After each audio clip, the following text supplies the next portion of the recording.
नमस्कार, आप देख रहे हैं न्यूज 18। मैं हूं आपके साथ मेनका चौधरी और इस बुलेटिन में खबरें उत्तराखंड से। सबसे पहले बात कर लेते हैं गैरसैंण की, जहां पर विधानसभा सत्र की आज शुरुआत हुई। सीएम पुष्कर सिंह धामी ने दिवंगत विधायकों शैला रानी रावत और कैलाश गहतोड़ी को श्रद्धांजलि दी। वहीं सीएम धामी ने कहा कि मानसून सत्र शुरू हो चुका है, अनुपूरक बजट आने वाला है, पक्ष विपक्ष मिलकर राज्य के हित में चर्चा करेंगे और उसे धरातल पर उतारा जाएगा। इसी के साथ सीएम धामी ने यह भी कहा कि जितने काम होते हैं उसके मुताबिक सत्र निर्धारित होता है।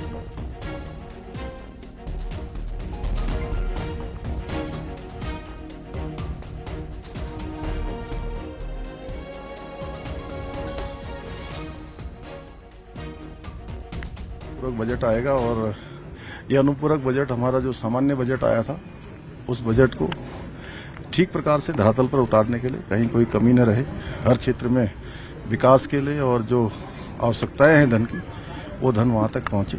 अनुपूरक बजट उसको पूरा करेगा। अच्छा माहौल है, पक्ष विपक्ष सब मिलकर अच्छा करें। हम तो विपक्ष के साथियों से भी कहेंगे सकारात्मक रूप से सभी चर्चा में भाग लें। बुधवार से भराड़ीसैंण में विधानसभा सत्र चल रहा है, तो विधानसभा से 15 किलोमीटर दूर गैरसैंण में पूर्व सीएम हरीश रावत धरने पर बैठे हैं। हरीश रावत के धरने पर बीजेपी जमकर बरसी, तो हरीश रावत ने भी जवाब दिया। देखिए ये रिपोर्ट।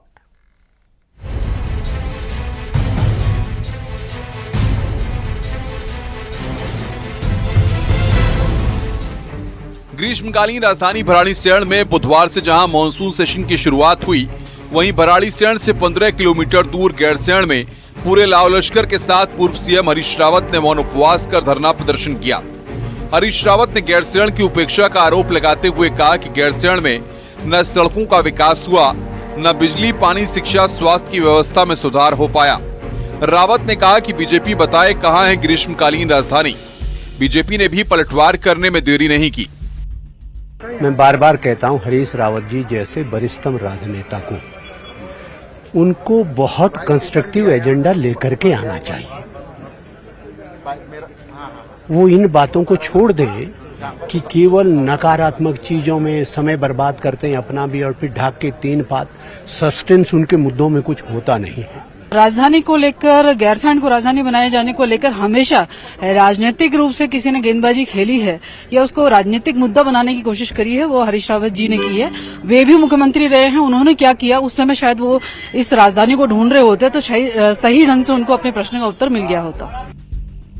धरने पर बैठे हरीश रावत ने भी इसका जवाब दिया और कहा कि हमने विधानसभा भवन बनाया, सचिवों विधायकों के आवास बनाए, विधानसभा सचिवालय के लिए 57 करोड़ रुपया छोड़ के गए, 500 आवासीय भवनों का टेंडर करके गए। रावत ने कहा कि कांग्रेस सत्ता में आई तो गैरसैंण को स्थायी राजधानी बनाया जाएगा। हमने इतना बड़ा विधानसभा भवन बनाया, 57 करोड़ रुपया जो है तुम्हारे पीएलए में छोड़ा हुआ है और योजना मंजूर करके सचिवालय, राज्य का सचिवालय बनाने का, और उतने विधायकों के आवास बनाए, सचिवों के आवास बनाए, 500 आवासीय भवनों का टेंडर करवा करके गए, और भी बहुत सारे काम जो है जो विकास के हैं उन कामों को हमने स्वीकृत करने का काम किया। बहरहाल सत्ता पक्ष और विपक्ष दोनों गैरसैंण पहुंचे हुए हैं, लिहाजा गैरसैंण में सियासी पारा चरम पर है। बुधवार को सदन के बाहर जो हुआ, गुरुवार को सदन के भीतर भी कुछ ऐसा ही नजारा देखने को मिल सकता है। न्यूज 18 के लिए गैरसैंण से सुनील प्रभात की रिपोर्ट।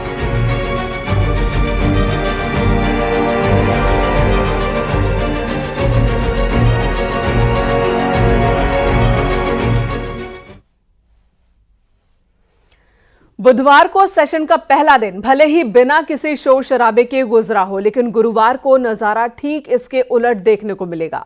कैसा रहेगा गुरुवार का दिन, दिखाते हैं इस रिपोर्ट के जरिए उसकी एक झलक।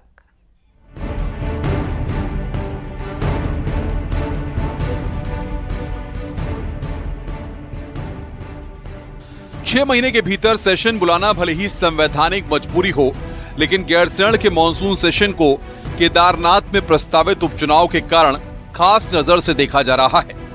2 उपचुनाव जीतने के बाद एक सीट की बढ़त के साथ विपक्ष पूरे जोश में है। उपचुनाव के बाद ये पहला मौका है जब सत्ता पक्ष और विपक्ष सदन में आमने सामने होंगे। बुधवार को चर्चा नहीं हो पाई, लेकिन गुरुवार के लिए आपदा, कानून व्यवस्था जैसे कई मुद्दों की लिस्ट विपक्ष ने तैयार की है। हमने एक रूपरेखा तैयार की है जो प्रदेश के हालात हैं, जो बदतर हालात हैं, आपदा से पूरा प्रदेश प्रभावित है और जो ध्वस्त होती हुई कानून व्यवस्था, एक जंगल राज कायम हो चुका है, अफसरशाही बेलगाम है, अपराधी बेखौफ हैं, लगातार बलात्कार, गैंगरेप, हत्याएं, जिसकी कोई सीमा नहीं है।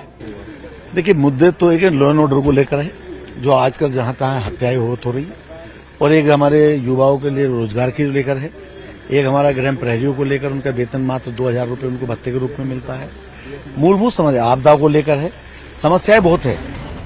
उधर सत्ता पक्ष ने भी अपनी रणनीति तैयार की है। संसदीय कार्य मंत्री प्रेमचंद अग्रवाल का कहना है कि विपक्ष के पास कोई मुद्दा ही नहीं है। कानून व्यवस्था, भ्रष्टाचार जैसे मुद्दे हर सेशन में विपक्ष उठाता रहा है। पहले भी हमने जवाब दिया, अब भी उनको जवाब मिल जाएगा। देखिए, मुझे लगता है कि उनके पास कोई मुद्दा तो है नहीं। वो रटे रटाए घिसे घिसाए उनके पास भ्रष्टाचार, कानून व्यवस्था, वही मुद्दे उनके पास यदि हैं तो सरकार ने पहले भी जवाब दिया था और अब भी जवाब देने को तैयार है। गुरुवार को प्रश्नकाल में शिक्षा, स्वास्थ्य विभाग से जुड़े सवालों पर चर्चा होगी। तो सप्लीमेंट्री बजट के साथ ही 4 विधेयक, जिनमें उत्तर प्रदेश जमींदारी विनाश अधिनियम संशोधन, हल्द्वानी खेल विश्वविद्यालय, जेल एक्ट में संशोधन विधेयक टेबल किए जाएंगे। न्यूज 18 के लिए गैरसैंण से सुनील नप्रभात की रिपोर्ट।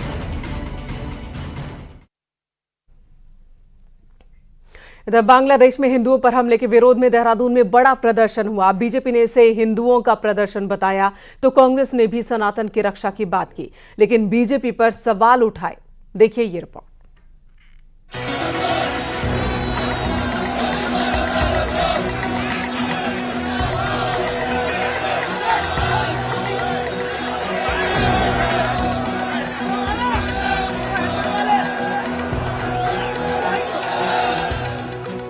बुधवार को सुबह 10 बजे से 12 बजे तक देहरादून के बाजार बंद रहे तो गांधी पार्क से कचहरी तक हिंदुओं पर अत्याचार के खिलाफ बड़ा प्रदर्शन हुआ।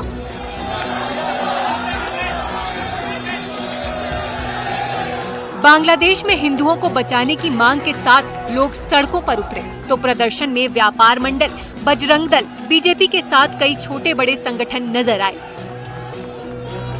बीजेपी प्रदेश अध्यक्ष से लेकर वार्ड मेंबर तक इस प्रदर्शन में जुटे और बांग्लादेश में हिंदू और हिंदू महिलाओं पर हो रहे अत्याचार को गलत बताया।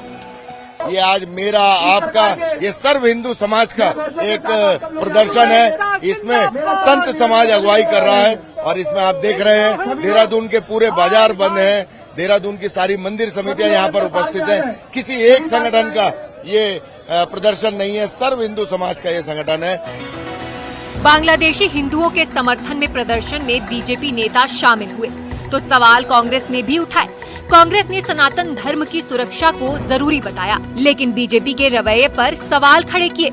प्रदेश अध्यक्ष करण महारा ने कहा कि बांग्लादेश पर प्रायोजित प्रदर्शन करने वाली बीजेपी तब प्रदर्शन नहीं करती जब उत्तराखंड में महिलाओं पर अत्याचार होता है।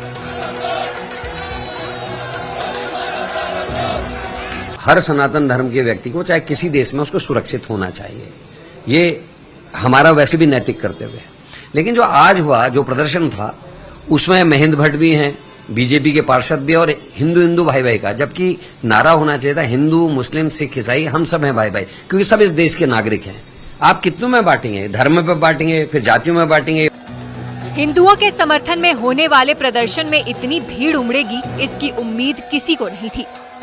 यही वजह रही कि राजधानी में हुए प्रदर्शन को बीजेपी ने हिंदुओं की ताकत तो कांग्रेस ने इसे समाज को बांटने वाला प्रायोजित प्रदर्शन बताने में देर नहीं की। दीपांकर भट्ट, न्यूज 18, देहरादून।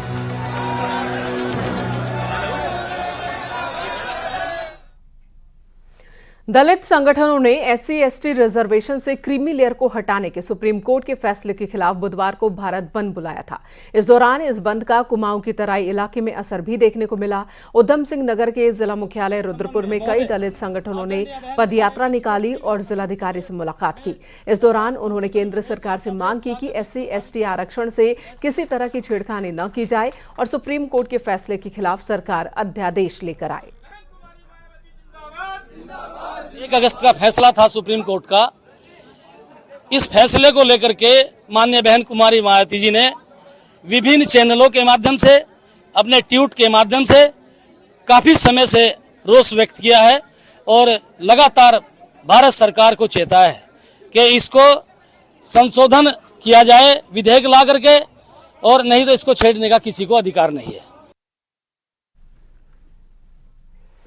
भारत बंद के आह्वान पर रुड़की में आज भीम आर्मी और आजाद समाज पार्टी ने भी समर्थन रैली निकाली और इस दौरान बड़ी संख्या में कार्यकर्ता मानवीय चौक पर इकट्ठा हुए और ज्वाइंट मजिस्ट्रेट कार्यालय पहुंचे, जहां उन्होंने राष्ट्रपति के नाम ज्ञापन भेजा। उन्होंने कहा कि सरकार वर्ग के आधार पर आरक्षण लागू करना चाहती है और हमें जातियों में बांटना चाहती है, क्योंकि सरकार के पास जातिगत कोई समीकरण ही नहीं है।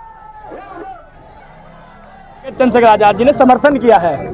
हमारे समाज के लोगों ने भारत बंद बुलाया था और हम लोग समर्थन में आए हैं, सहयोग में आए हैं। उनके इस बहुजन समाज के सुख दुख में 24 घंटे हम लोग साथ रहेंगे। उस समर्थन को देखते हुए हम लोग हजारों की संख्या में सड़कों पर आए और अपने अधिकारों के लिए आज हम यहाँ ज्वाइंट मजिस्ट्रेट कार्यालय रुड़की में पहुंचे। इधर उत्तराखंड पुलिस ने जल्द ही 2000 पदों पर भर्तियां भर्ती की जाएगी, जिसमें कांस्टेबल से लेकर सब इंस्पेक्टर्स की भर्ती होगी। शासन से भी हरी झंडी मिल चुकी है। भर्ती के लिए जल्द ही आवेदन लिए जाएंगे। इनको अभी जो नई भर्ती आने वाली है, लगभग जो है अभी 2000 के करीब भर्ती अभी हमारी इस साल जो है शासन को प्रस्ताव गया है, जिसमें 1600 तो जनपदीय पुलिस के है और 400 के करीब जो है वो पीएसी के भी कर्मचारी है। तो हमारी लगभग इससे काफी हद तक जो रिक्ति है उसकी पूर्तता हो जाएगी। लगभग अभी 2300 के करीब हमारी रिक्ति चल रही, तो 2000 अगर ये हमारे सिपाही आ जाते हैं तो उत्तराखंड पुलिस एक मजबूत स्थिति में होगी। जनता की बेहतर जो है सेवा और जो है बेहतर जो है सर्विस के लिए जो है उत्तराखंड पुलिस तत्पर है। अगर हम कहें कि टिकट पाने के लिए नेता पार्टी का आयोजन कर रहे हैं तो आप यकीन नहीं करेंगे, लेकिन ये हकीकत है। कम से कम हल्द्वानी में तो ऐसा ही देखने को मिला।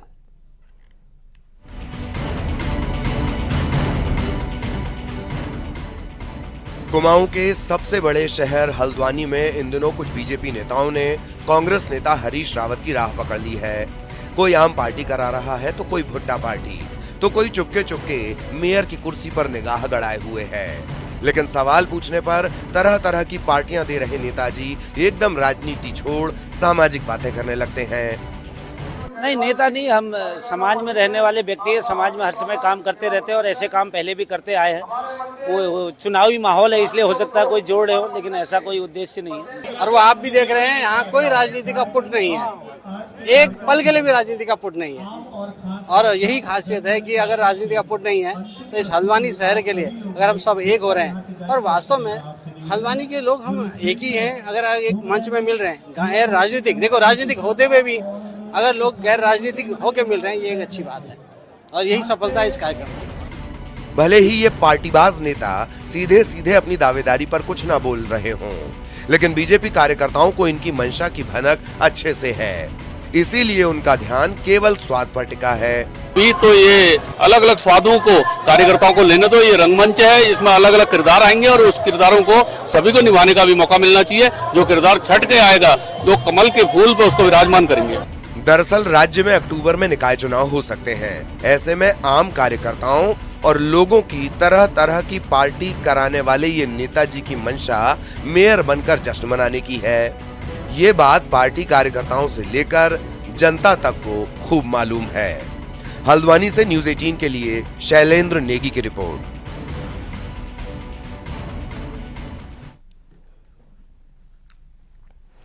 गढ़वाल सांसद अनिल बलूनी ने सौगात दी है कर्णप्रयाग उप जिला अस्पताल को 35 लाख की आधुनिक मशीन देने का ऐलान कर, जिसमें 16 लाख रुपए का एनेस्थीसिया वर्क स्टेशन देने की भी घोषणा की गई है। और इसी के साथ 5 लाख का ब्लड बैंक रेफ्रिजरेटर भी वो सौगात के तौर पर देंगे।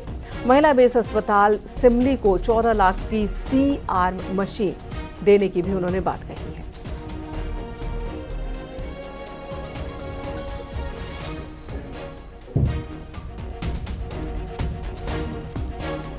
यहां रुकेंगे एक ब्रेक के लिए। खबरें ब्रेक के बाद भी जारी हैं।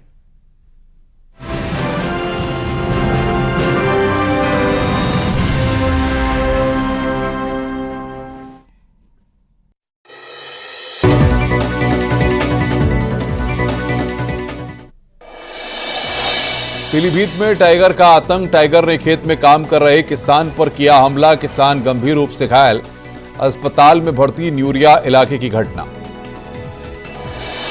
प्रतापगढ़ में दवा लेकर लौट रही महिला से शराब सेल्समैन ने की अभद्रता।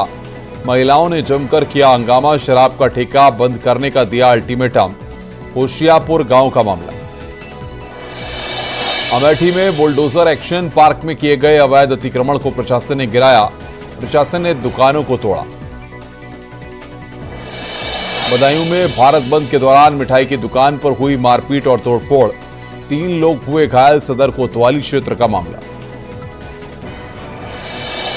मऊ में सुरक्षा गार्ड के बीच चली गोली। एक गार्ड को लगी गोली, अस्पताल में भर्ती। कोतवाली थाना क्षेत्र के शारदा नारायण हॉस्पिटल का मामला। झांसी में गैंगरेप के एक आरोपी को पुलिस ने किया गिरफ्तार। बाकी आरोपियों की तलाश जारी। प्रेमनगर थाना क्षेत्र का मामला। बुलंदशहर में ससुर ने किया महिला पर जानलेवा हमला। महिला अस्पताल में भर्ती। पुलिस ने आरोपी ससुर को हिरासत में लिया। खुर्जा देहात क्षेत्र का मामला। आजमगढ़ में सुमन हत्याकांड का मुख्य आरोपी अमित यादव गिरफ्तार। हत्या के आरोपी को पुलिस ने एनकाउंटर के बाद किया गिरफ्तार। अहिरौला थाना क्षेत्र का मामला। आगरा में एक डॉक्टर के घर में अचानक लगी आग। शॉर्ट सर्किट से आग लगने की संभावना। घर में लगी आग पर पाया गया काबू। न्यू आगरा क्षेत्र का मामला। मथुरा में स्पोर्ट्स वेयर फैक्ट्री में लगी आग। 70 लाख का सामान जलकर खाक। बस्ती के भरतपुर गांव में 2 पक्षों में मारपीट, कई लोग घायल। नगर थाना क्षेत्र का मामला। ग्रेटर नोएडा के सूरजपुर में धोखाधड़ी करने वाला आरोपी नदीम अहमद गिरफ्तार। फर्जी प्लॉट के नाम पर 11 करोड़ 85 लाख रुपए की धोखाधड़ी का आरोप। बुलंदशहर में प्रधान डाकघर के डाक अधीक्षक ने अलीगढ़ में किया सुसाइड। लाइसेंसी राइफल से गोली मारकर दी जान। कल सीबीआई ने डाकघर में की थी छापेमारी। झांसी में 6 फीट लंबा 45 किलो वजनी अजगर ने वनकर्मी को काटकर किया घायल। रेस्क्यू के दौरान अजगर ने किया घायल। हाथरस में सड़क पर दिखा मगरमच्छ, वीडियो हो रहा वायरल। न्यूज 18 वीडियो की नहीं करता पुष्टि। सिकंदराव तहसील क्षेत्र का मामला।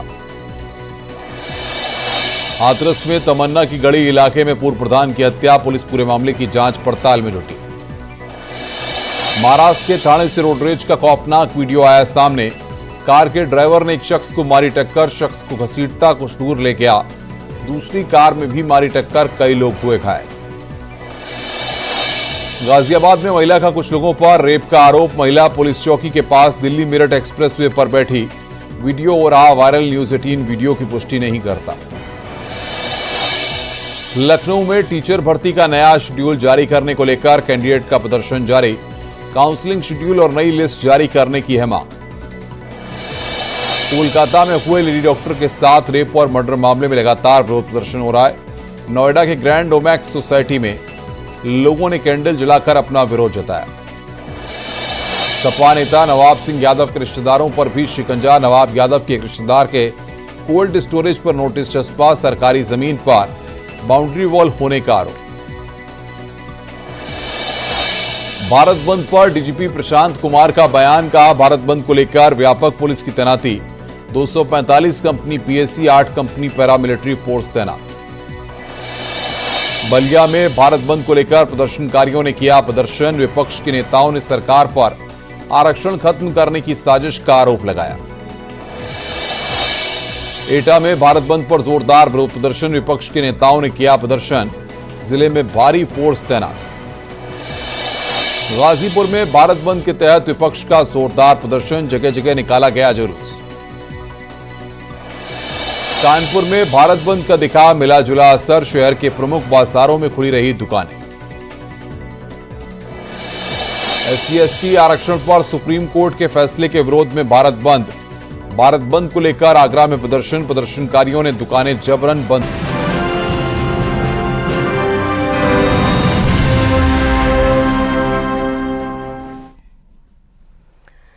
25 अक्टूबर तक उत्तराखंड में नगर निगम नगरपालिका के चुनाव हो जाएंगे। सरकार ने यह भरोसा हाईकोर्ट को दिया है। बीजेपी अगले 60 दिन के भीतर चुनाव को लेकर तैयार है, लेकिन कांग्रेस को सरकार की बातों पर यकीन नहीं है।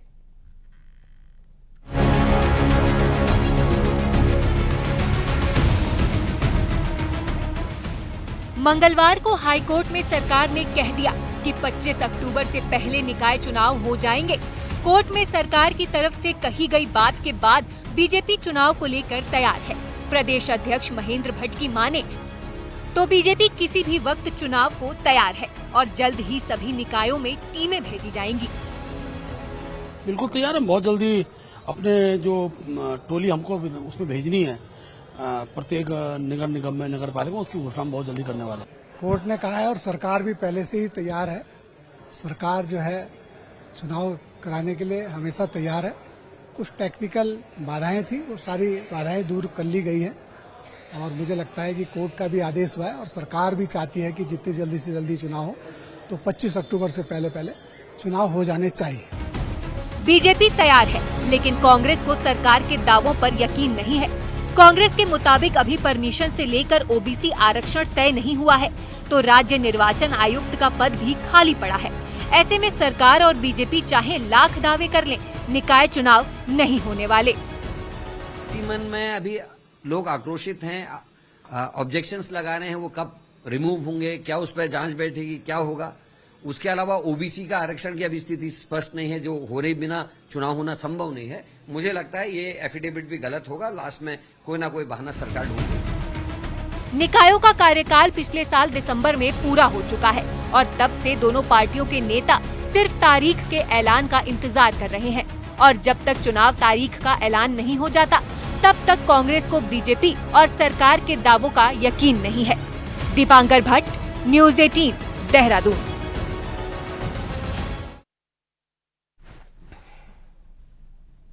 जूना अखाड़ा के दिवंगत महामंडलेश्वर पायलट बाबा का पार्थिव शरीर आज हरिद्वार के जगजीतपुर स्थित उनके आश्रम पहुंचा। इस दौरान बड़ी संख्या में जमा हुए साधु संतों और पायलट बाबा के शिष्यों ने उन्हें श्रद्धांजलि दी। पायलट बाबा का शव पहुंचने पर उनके समर्थक और शिष्य काफी भावुक नजर आए। ढोल नगाड़ों के साथ लाए गए शव को आज शिष्यों के दर्शन के लिए रखा गया है। गुरुवार को पायलट बाबा को भू समाधि दी जाएगी। मंगलवार को मुंबई के एक निजी अस्पताल में पायलट बाबा का निधन हुआ था। 86 साल की उम्र में उन्होंने आखिरी सांस ली। लंबे वक्त से वो बीमार चल रहे थे। जो राष्ट्र से लेकर चीन का आपको पता है कि वो जो है चीन के युद्ध में भी थे और देश के मतलब जो है 3-3 महीना जल में, हिमालय में जल में समाधि लगाना, भूमि में समाधि लगाना, ध्यान केंद्र में रहना, तो ऐसे कभी कभी दुर्लभ ऐसे महापुरुषों का कभी कभी अकल्पनीय अवतार होता है।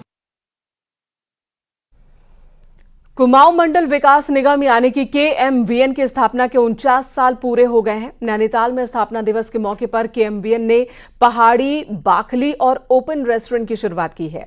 भीमताल में कार्यक्रम के दौरान केएमवीएन के कर्मचारी और अधिकारी मौजूद थे और इस दौरान सभी ने 49 साल के खट्टे मीठे अनुभवों को याद किया और कहा कि अभी भी चुनौतियां कम नहीं हुई हैं।